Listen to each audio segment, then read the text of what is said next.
ওপার বাংলার রাজনীতিতে এবার শুরু হয়েছে এক অভাবনীয় এবং ঐতিহাসিক বুদ্ধির লড়াই।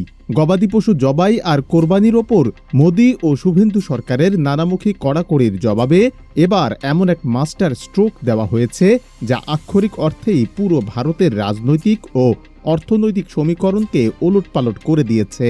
কোনো ভাঙচুর নয়, কোনো স্লোগান নয়, প্রশাসনের পাতা ফাঁদেই প্রশাসনকে কুপোকাত করতে সম্পূর্ণ নীরব এক অর্থনৈতিক বয়কটের ডাক দিয়েছেন কলকাতার ঐতিহাসিক নাখোদা মসজিদের প্রধান ইমাম। আর তার এই একচালে এখন পথে বসার উপক্রম হয়েছে রাজ্যের লাখ লাখ গরু ব্যবসায়ী এবং হিন্দু খামারিদের। নিজেদের পাতা রাজনৈতিক ফাঁদে কিভাবে চরম বেকায়দায় পড়ল নবান্ন আর সাউথ ব্লক, দেখতে থাকুন শেষ পর্যন্ত। ঘটনার সূত্রপাত চলতি বছরের মে মাসের মাঝামাঝি। কোরবানির ঈদ ঘনিয়ে আসতেই পশ্চিমবঙ্গের বিজেপি সরকার এবং মুখ্যমন্ত্রী শুভেন্দু অধিকারী একটি বিতর্কিত নোটিশ জারি করেন।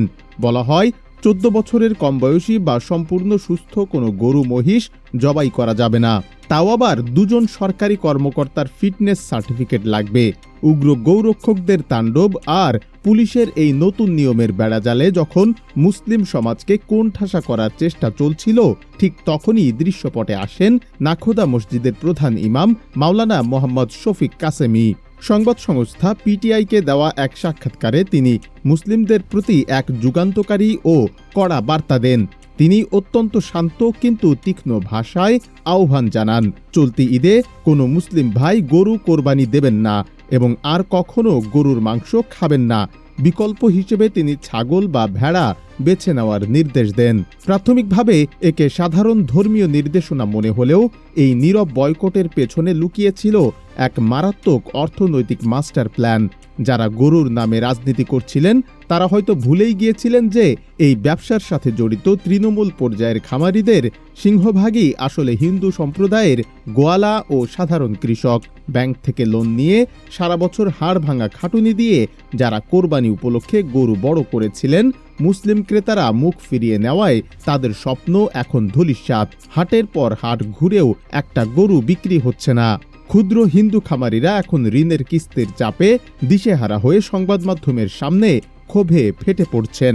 তারা সরাসরি বলছেন, পুলিশের ভয় দেখিয়ে বাজার যারা নষ্ট করেছে সেই মোদি আর শুভেন্দু সরকারকেই এখন এই অবিকৃত গরুগুলো কিনে নিতে হবে। ইমাম শফিক কাসেমি এই বয়কটের মাধ্যমে দিল্লির আরেকটি নগ্ন ভণ্ডামিকে বিশ্বমঞ্চে উন্মোচন করে দিয়েছেন। একদিকে সাধারণ মানুষের মাংস খাওয়ার উপর অলিখিত নিষেধাজ্ঞা চাপিয়ে নিরীহ মানুষকে পিটিয়ে মারা হচ্ছে, অথচ এই ভারতই কিন্তু বিশ্বের দ্বিতীয় বৃহত্তম গরুর মাংস রপ্তানিকারী দেশ। বিলিয়ন বিলিয়ন ডলারের এই মেগা ফ্যাক্টরিগুলো কারা চালায়? এর সিংহভাগ নিয়ন্ত্রণ করেন অমুসলিম পুঁজিপতিরা, যেখান থেকে সরকার বিশাল অঙ্কের রাজস্ব পায়। ইমামের স্পষ্ট চ্যালেঞ্জ, সরকার যদি প্রতিটি এলাকায় কসাইখানা ও ডাক্তার দিতে না পারেন তবে গরুকে সরাসরি ভারতের জাতীয় পশু ঘোষণা করে এর মাংস রপ্তানিও চিরতরে বন্ধ করে দিক। এই এক যুক্তিতেই কুপোকাত হয়ে গেছে হিন্দুত্ববাদী রাজনীতির তাসের ঘর। শুধু অর্থনৈতিক লোকসানি নয়, এই বয়কটের ফলে ভারতের রাস্তায় এখন বেওয়ারিশ গরুর এক নজিরবিহীন মহামারী শুরু হয়েছে। বিক্রি করতে না পেরে এবং রক্ষণাবেক্ষণের খরচ চালাতে না পেরে কৃষকরা রাতের অন্ধকারে গরু রাস্তায় ছেড়ে দিয়ে আসছেন। পশ্চিমবঙ্গের ব্যস্ত রাজপথ থেকে শুরু করে ফ্লাইওভার, সব জায়গা এখন গরুর দখলে। ট্রাফিক সিগন্যাল সবুজ হলেও গাড়ি 1 ইঞ্চি নড়ছে না। এই লাখ লাখ গরু পুনর্বাসন বা দেখভাল করার মতো কোনো পরিকাঠামো বা তহবিল এখন প্রশাসনের কাছে নেই। উগ্র রাজনীতির চাল চালতে গিয়ে পুরো রাজ্য এখন এক বিশাল গোলকধাঁধায় আটকে গেছে। কোনো যুদ্ধ বা সংঘাত ছাড়া কেবল বুদ্ধির জোরে নেওয়া এই নীরব অর্থনৈতিক বয়কট নিয়ে আপনার কি মতামত? ইমামের এই মাস্টার স্ট্রোক কি শুভেন্দু সরকারকে তাদের নীতি বদলাতে বাধ্য করবে?